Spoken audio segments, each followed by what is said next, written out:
टिळकनगर शिक्षण प्रसारक मंडळ संचालित लोकमान्य गुरुकुल. Children, today we are going to learn unit number 2, poem 1, Rain. Now, as you all know, the rainy season is going on. जसं आपल्या तुम्हाला सर्वांनाच माहिती आहे आत्ता कोणता सीझन सुरू आहे, कोणता ऋतू सुरू आहे, पावसाळा, बरोबर.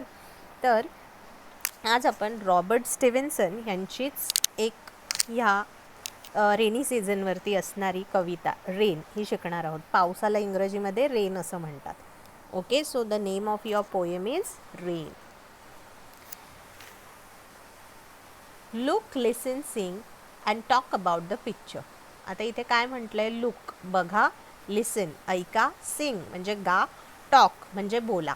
तुम्हाला या चित्रामध्ये जे काही दिसतंय त्याच्याबद्दल तुम्हाला बघून ऐकून बोलायचं आहे. Okay, so let's start with the poem. The rain is falling all around, all around. पहिल्या ओळीमध्ये कवी काय म्हणतोय? What the poet is saying in the very first line, the rain is falling all around. म्हणजे काय?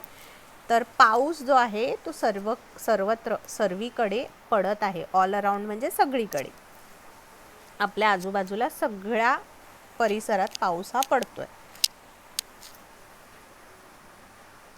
It falls on the field and trees. तो कुठे पडतोय? तर तो फील्ड म्हणजे काय? बाहेर जी जागा आहे, मोकळी जागा आहे, शेतं. फील्डचा अर्थ इथे शेतं. जसं तुम्हाला चित्रामध्ये सुद्धा इथे दिसतंय, झाडं आहेत आणि मोकळं मैदान आहे, बरोबर. तर फील्डचा अर्थ काय? की शेतं म्हणजे अशी मोकळी जागा जिथे गवत वगैरे वाढतं आणि पुन्हा आपण शेतीची कामं करतो, अशा जागेला फील्ड असं म्हणतात, मोकळ्या जागेला. तर मग कवी काय म्हणतोय? It falls on the field and tree. पाऊस कशावर पडतोय? तर तो जमिनीवर, मोकळ्या जागेत आणि झाडांवर पडतोय. It rains on the umbrellas here. आणि मग पुढे तो काय म्हणतोय? की पाऊस कशावर पडतोय? तर पाऊस छत्रीवर सुद्धा पडतोय. म्हणजे काय? तर पावसाळ्यामध्ये आपण जेव्हा घराच्या बाहेर पडतो, पाऊस पडत असताना, तेव्हा आपण काय घेऊन जातो? अम्ब्रेला, छत्री घेऊन जातो, बरोबर. का घेऊन जातो? की जेणेकरून आपण पावसात भिजू नये, पावसापासून आपलं रक्षण व्हावं. मग जेव्हा आपण ती छत्री आपल्यासोबत पावसात घेऊन जातो तेव्हा पाऊस कशावर पडतो? छत्रीवर पडतो. आणि आपण काय राहतो? छत्रीच्या आतमध्ये आपण ओले होण्यापासून वाचतो. म्हणून कवी काय म्हणतोय? की पाऊस कशावर पडतोय? तर पाऊस छत्रीवर पडतोय. And on the ships at sea. आणि अजून कुठे पडतोय? तर समुद्रामध्ये जी जहाजं आहेत त्यांच्यावरती पाऊस पडतोय, बरोबर ना. जी जहाजं पावसाच्या वेळेत समुद्रामध्ये असतात, जेव्हा पाऊस पडायला लागतो तर पाऊस त्यांच्यावरही पडतो, बरोबर. समुद्रातल्या त्या जहाजांवरही पडतो. म्हणून कवी असं म्हणतोय की पाऊस कुठे पडतोय? पाऊस त्या समुद्रात असणाऱ्या मोठ्या मोठ्या जहाजांवर सुद्धा पडतोय. Okay, so I hope children you have understood the story, you have understood the poem. The poet is saying over here that rain is falling all around. Rain is falling everywhere. It falls on the field and trees. It is falling on the field. It is falling on the land, and it is also falling on the trees. It rains on the umbrellas. The people, those who are moving out with the umbrellas. So, those who have opened their umbrellas, the rain is falling on their umbrellas. And on the ships at sea, and the ships, those who are there in the sea, the rain is falling on that ships. तर चला मग आता या कवितेचे आपण काही शब्द आणि त्यांचा अर्थ पाहूया. Hard words and meanings. All around, everywhere. All around म्हणजे काय? सगळीकडे, everywhere. Field, an area of open land. Field म्हणजे काय? की अशी जागा जिथे ओपन जागा म्हणजे शेतं वगैरे. Umbrellas, use as protection.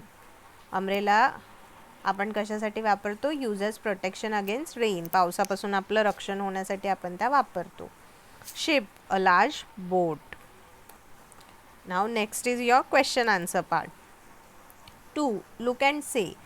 Look and say इथे काही तुम्हाला वर्ड्स दिलेले आहेत आणि ते तुम्हाला बघून म्हणायचे आहेत. So repeat after me.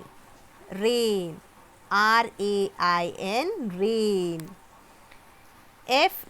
FALLING, falling, FALLING, falling.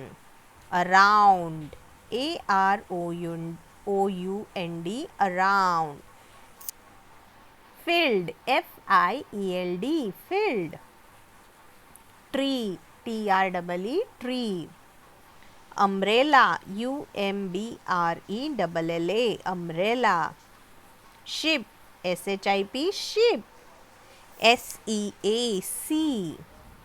So children, this spelling you are going to write in your notebook and you are going to learn it. म्हणजे तुम्ही काय करणार तर ह्या स्पेलिंग लिहिणार तुमच्या वहीमध्ये आणि तुम्ही ह्यांना पाठसुद्धा करणार. नाव question 3. Name the things that you see in the picture. आता इथे तुम्हाला जे पिक्चर दिसतंय तुमच्या पुस्तकामध्ये या रेन कवितेमध्ये, त्या चित्रामध्ये तुम्हाला काय काय दिसतंय हे तुम्हाला इथे लिहायचं आहे. So the answer is answer. Things that I can see in the picture are clouds, raindrops, umbrellas, trees, grassland, ship and sea. Grassland ऐवजी तुम्ही काय लिहू शकता? Field ही लिहू शकता. Question number 4. Where does the rain fall? Answer. The rain falls all around. Question number 5. Where do you see the ship? I can see the ship in the sea. So I hope children you have enjoyed the poem. Thank you.